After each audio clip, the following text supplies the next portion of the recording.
The Roman legions are often seen as simply large units of soldiers with no purpose other than to kill and conquer. But this is very much untrue. They were highly organized communities of people of all sorts of skills and trades. The legions could oftentimes function independently, from winning wars in enemy territory to constructing bridges and roads, and even managing the exploitation of mines throughout ancient Europe. These are just a few examples of what these military units were able to achieve, but the credit for their success and efficiency is often misplaced. The backbone of these legions was their wide range of specialized positions, each with their own tasks, responsibilities, and ranks. As the oldest unit in the Roman army, the legions had the most complicated internal organization and structure, which had evolved since Republican times to consist of at least 150 unique ranks.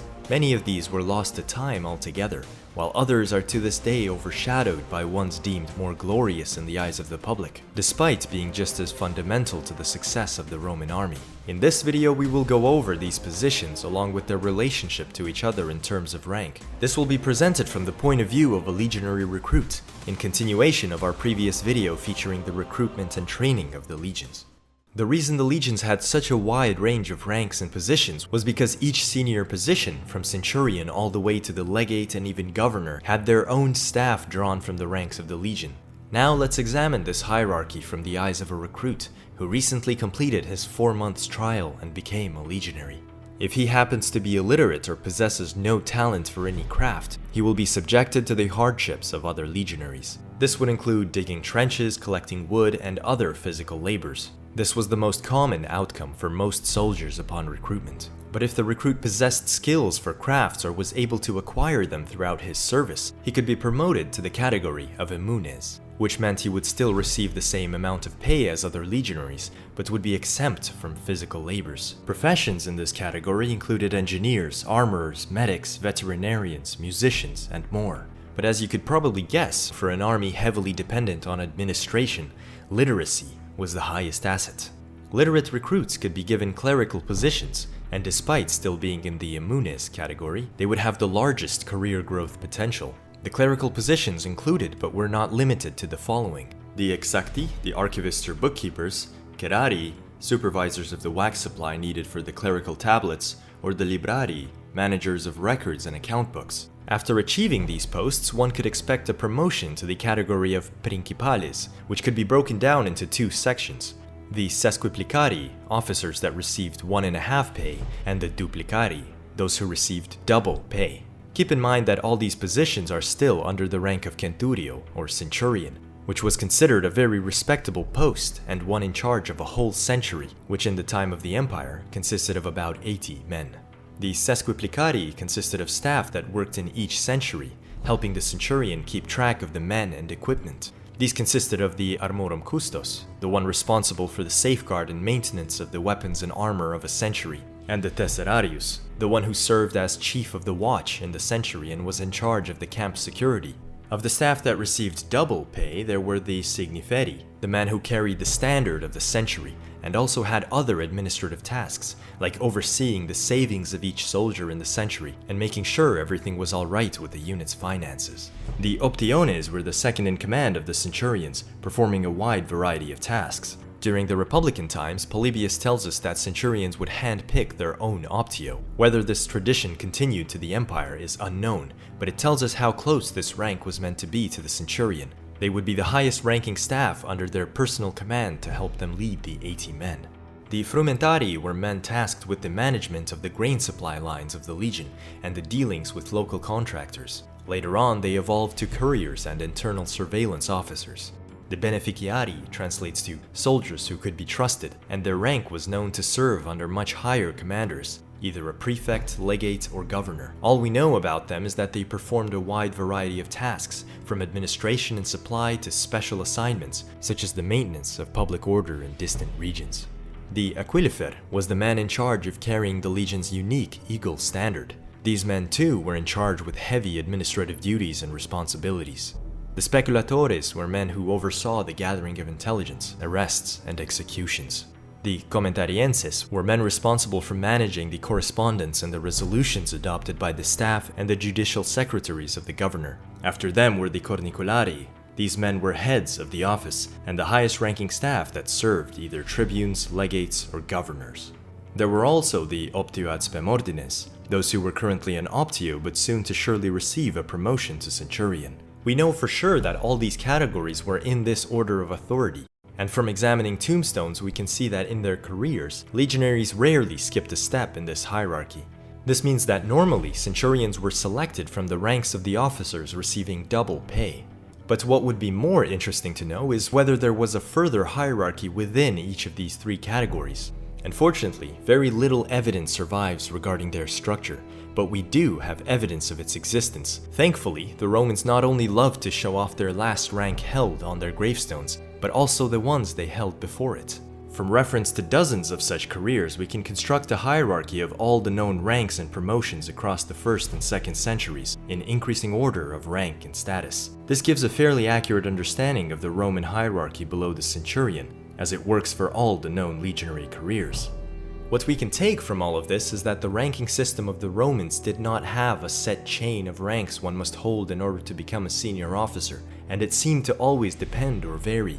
But we must remember that for our species, this was one of the first ever attempts at a professional ranking system, and it cannot be compared to the clear hierarchy of our militaries today. Regardless, this system was very effective for the Romans, and unlike our militaries today, the legions were also involved in complex civil affairs, like the construction of roads and amphitheaters, and the transportation of wheat throughout a province, and even serving in the office of provincial governors, as we saw.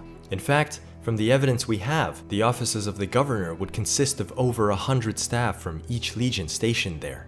So the governor of Pannonia, for example, had over 200 legion staff, and those of Britain and Syria had over 300 each. The system isn't without any pattern, however, as the rank of Aquilifer was only promoted from the Signiferi, which indicates this was a separate branch in the army. But even so, we have found an interesting career of a soldier that in a way bypassed this. Legionary Samius Severus enlisted in the army in 37 AD, and then was promoted in the same year to Aquilifer, which was very unusual as it skipped a lot of ranks. This could have been because of a very good physique and character, or perhaps a result of higher connections. He remained an Aquilifer for 13 years, after which he was promoted to Centurion. For a further understanding of the Roman system, we can take a look at the hopes of promotion from each rank below the centurion. Shown here is the number of soldiers that held the rank at any given time, and the amount that retired with it, receiving no further promotion. This gives us some vital information regarding how likely it is for a specific post to receive a promotion or an advancement in their career. We can immediately see that the post of Tesserarius, for example, had a rather high chance of promotion, as out of the 60 men in the legion, 55 received promotions, while only 5 remained in the same rank until discharge. The rank of Signifer, on the other hand, was far more competitive, as 39 of them never advanced further. It could also be interpreted that it was already a respectable rank to hold for the common soldier, and that future promotions were rarely expected. Perhaps the highest promotion rate came from the Speculatores, which guaranteed 100% promotion in time. With this new information, we can see that the hierarchy of ranks in the legion was more complicated than it seems, as for example the ranks of Armorum Custos and Tesserarius are on the same level and had the same number of men, but the Tesserarius position seems much more favorable, as it boasts a promotion rate of up to 5 times higher.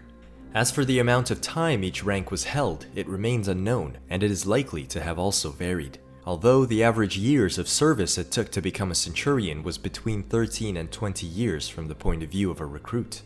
This tells us that the rank of centurion was very difficult to reach, and many principales never attained it in their lifetime. But we could think of several reasons why this was useful for the discipline of the legions. First of all, years of experience in various tasks is needed to effectively lead men.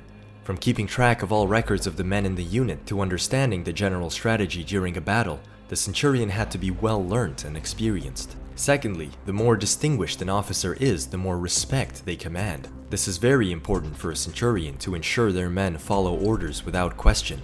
Combine this with the fact that centurions also commanded from the front, often sharing the same wounds as their men, and you get highly respectable characters, after whom 80 men are likely to follow unquestionably. The third reason is that centurions were known to be called up by generals or governors for service and advice, so they also had to be very familiar working with senior officers and conducting research or presenting the overall condition of their unit. In other words, they had to be developed in all spheres, not just combat.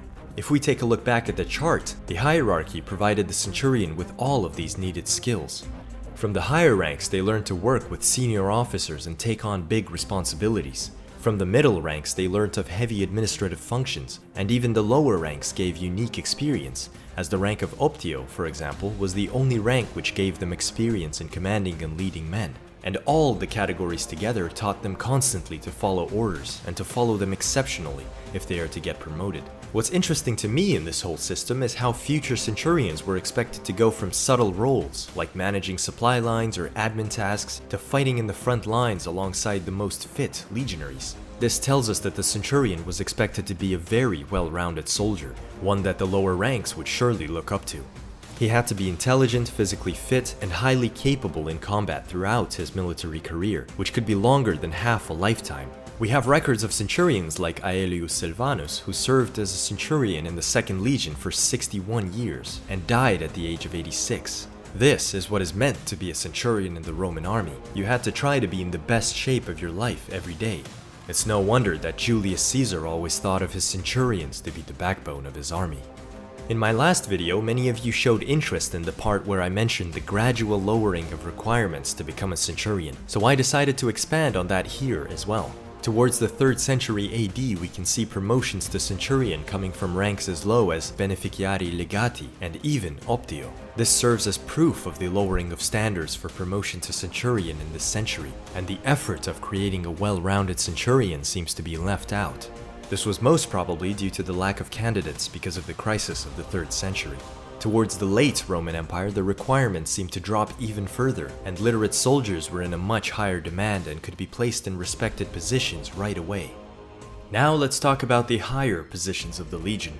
As a recruit hailing from even the poorest of families in the 1st, 2nd, or 3rd centuries, it was possible to attain the rank of centurion, but through immense displays of skill, intelligence, and character.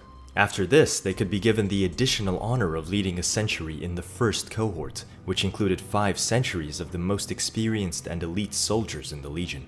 Centuries of the 1st cohort were also double the size of the other 55 centuries in the legion, often holding around 160 men each. The centurions that led these centuries were rightly seen in a higher regard than centurions of the other cohorts. The next highest rank would be the centurion of the 2nd century of the 1st cohort. He was known as the Centurio Princeps and 2nd centurion in the legion. Outranking him would be the centurion of the 1st century of the 1st cohort. He was known as the Primus Pilus, the 1st centurion of the legion, and he would have the most experienced legionaries under his command, as well as the Aquilifer, who carried the distinctive eagle standard of the legion. These 2 highest centurions both had extra responsibilities on top of those of the other centurions, and their salaries would be effectively higher. The 2nd centurion was in charge of the management of orders for the whole legion, and the 1st centurion was in charge of administrative tasks relating to supplies for his unit, and after the 3rd century, for the whole legion. Both of them were assisted by large teams of immunes, who would also be of a higher status than those working under other centurions. The next rank from here is Praefectus Castrorum, the prefect of the camp, in charge of camp management and logistics. As far as we know, this was the highest position that a regular recruit could achieve in his lifetime. The higher ranks of the tribunes and legates were all reserved for people from the highest Roman families, like those part of the Senate and equestrian order. Overall, the prefect of the camp would be perhaps the most experienced soldier in the legion, and his salary would correspond to this honor. This is it regarding the ranks and hierarchy of the Roman legions. Unfortunately, even the tasks and responsibilities of many of these are left unknown. But hopefully this gave you a much deeper understanding of how the legions operated and how one could move up the ranks and advance his military career. Thank you so much for watching. As I stated before, I will continue this mini-series of diving into the intricacies of the Roman army, so stay tuned and subscribed for more.